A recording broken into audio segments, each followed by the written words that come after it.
नमस्कार, मैं हूं सुनील बॉबी और आप इस समय देख रहे हैं अपना खास कार्यक्रम बिहार समाचार, जहां बातें करते हैं बिहार की, खबरें होती है बिहार की। बिहार की खबरों के साथ साथ देश दुनिया में क्या कुछ चल रहा है, तमाम खबरों से आपको कराते हैं अपडेट। बिहार में शिक्षा रोजगार का क्या है हाल और सत्ता की गलियारों में क्या कुछ चल रहा है और गांव की सरकार को लेकर सरकार की क्या है मंशा, तमाम खबरों से आपको हम कराते हैं अपडेट। तो आज हम बता दें, बिहार के शिक्षकों के लिए बड़ी खबर निकलकर सामने आई है। बड़ी खबर यह है कि बिहार के शिक्षक संगठनों के साथ बिहार के शिक्षा मंत्री प्रोफेसर चंद्रशेखर ने बीते दिन खास बैठक की समीक्षा की और उस बैठक में शिक्षक संघों के द्वारा अपनी राय मशवरा भी मांगी गई। लिखित और मौखिक रूप से शिक्षक संघों ने अपनी अपनी बातों को रखा। काफी संख्या में शिक्षक संगठन जहां मौजूद थे, वहीं पदाधिकारियों के साथ शिक्षा मंत्री प्रोफेसर चंद्रशेखर भी मौजूद रहे। एक तरफ जहां उन्होंने कहा कि जितना सरकारी विद्यालयों में पद खाली है, उससे काफी कम टेट, टीएटी और एसटीएटी के अभ्यर्थी हैं, पास हैं। तो आखिरकार कैसे पूरा होगा, इसको लेकर शिक्षा मंत्री ने कहा शीघ्र ही शिक्षक बहाली की जाएगी। वही बिहार के शिक्षकों को लेकर जहां शिक्षक संगठनों ने कई नियमों को बदलने की बात कही, जिस पर मंथन करने की बाद शिक्षा मंत्री ने कहा कि कुछ नियमों में बदलाव जरूरी है, जिसे किया जाएगा। और वहीं पर स्नातक ग्रेड में प्रमोशन सहित कई मांगों को रखा गया। खासतौर पर शिक्षा मंत्री ने कहा कि आवश्यकता अनुसार आवश्यक शिक्षकों, दिव्यांग और जरूरतमंद शिक्षकों को शीघ्र ही तबादला किया जाएगा। जब हम बता दें कि जब नए शिक्षा मंत्री आए हैं तो शीघ्र ही तबादला करने का अपनी बात कही है, लेकिन अब तक 10 सालों के अंदर तबादला नियोजित शिक्षकों का नहीं हो पाया है। तो इस तरह से यह बातें निकल कर आई कि जिस प्रकार से राय मशवरा शिक्षक संगठनों के द्वारा पूर्व के शिक्षा मंत्रियों ने किया है, उसी तरह से यह भी कार्य निर्वहन किए हैं। और देखना यह होगा कि क्या शिक्षकों का तबादला हो पाता है, शिक्षकों के उनके अधिकार मिल पाता है, या कुछ और बातें हैं।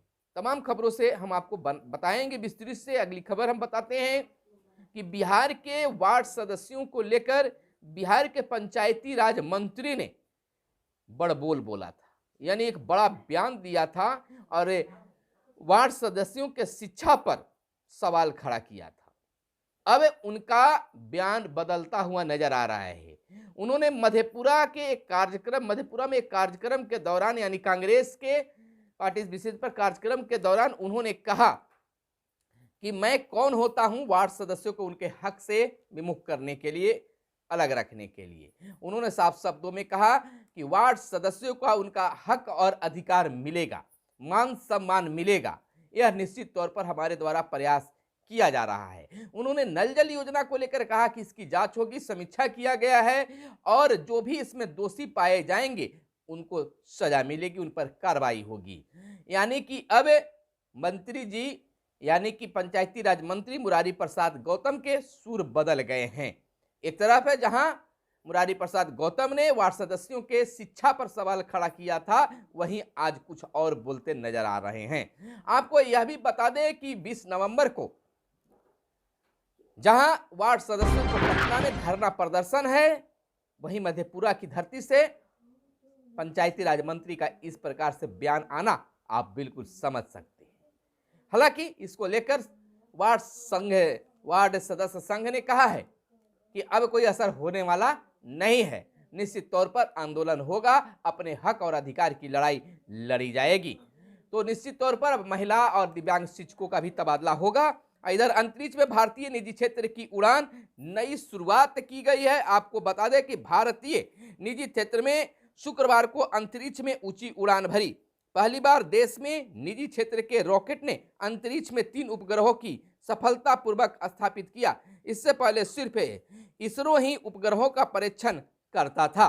इधर खाद्य पर केंद्र और राज्य आमने सामने दिखने लगे हैं, तकरार बढ़ी है। कृषि मंत्री बोले बिहार को सिर्फ 37% यूरिया मिली है। सच्चाई क्या है यह आप समझ सकते हैं। केंद्रीय रसायन एवं उर्वरक मंत्री ने ट्वीट कर कहा देश में खाद की कोई कमी नहीं है।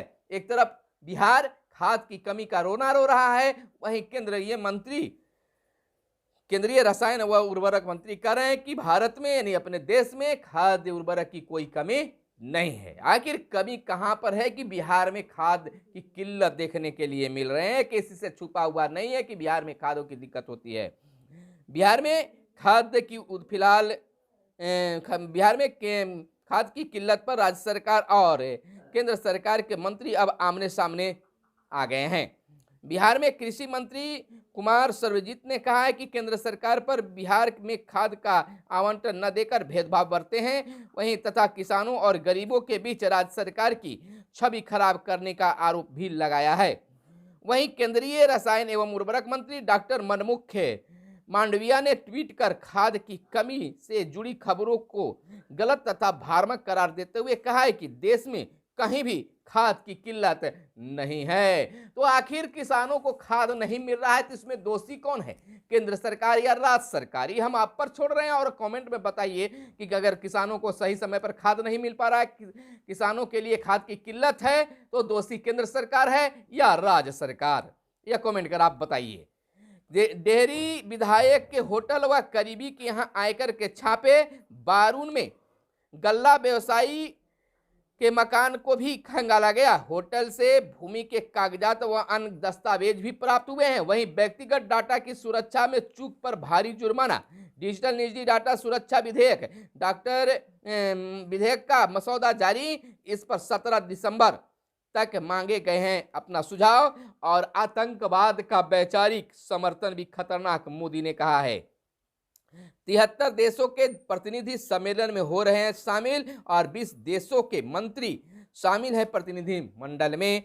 और पूर्व सीएम फारूक अब्दुल्ला अब नहीं लड़ेंगे चुनाव। वरिष्ठ नेता एवं जम्मू कश्मीर के पूर्व मुख्यमंत्री फारूक अब्दुल्ला ने नेशनल कांग्रेस नेका के अध्यक्ष पद से हटने की घोषणा करते हुए बीते दिन कहा कि अब नई पीढ़ी को जिम्मेवारी सौंपने का समय आ गया है। व्यापक स्तर पर अटकलें लगाई जा रही है कि 85 वर्षीय अब्दुल्ला पार्टी संरक्षक की भूमिका निभाएंगे और उनके बेटे एवं नेका के उपाध्यक्ष उमर अब्दुल्ला अब इसके नए प्रमुख बन सकते हैं। और इधर पंजाब मंत्रिमंडल ने दी पुरानी पेंशन योजना की मंजूरी, यानी लगातार पेंशन योजना जो है विभिन्न राज्यों के द्वारा पुरानी पेंशन की मंजूरी दी जा रही है, लेकिन अब तक बिहार में सरकार की ओर से कोई बयान नहीं आया है। हालांकि बिहार के कर्मचारी भी पुरानी पेंशन की मांग करते आ रहे हैं। देखना यह होगा कि इस ओर बिहार सरकार का ध्यान कब आती है।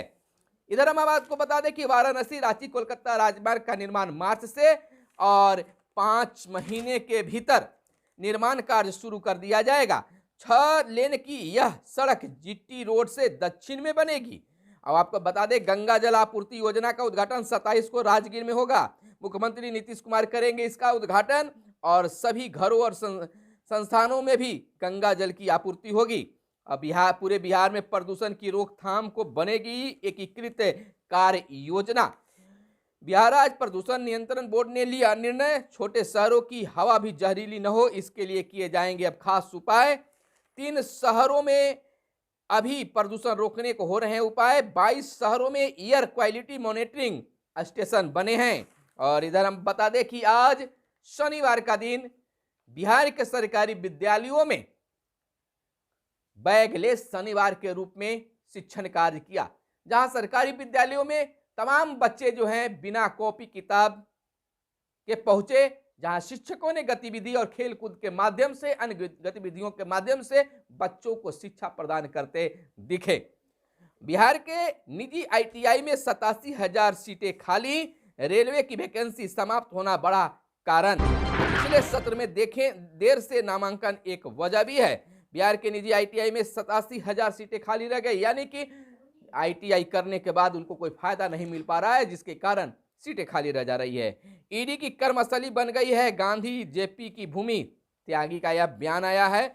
और इधर हम आपको बता दें डॉक्टर चक्रपाणी हिमांशु को मंत्री स्तर का दर्जा और राहुल की यात्रा में सूबे के 120 नेता होंगे शामिल। आपको बता दें कि राहुल गांधी की भारत जोड़ो यात्रा में बिहार की कांग्रेस के 120 नेता शामिल होंगे।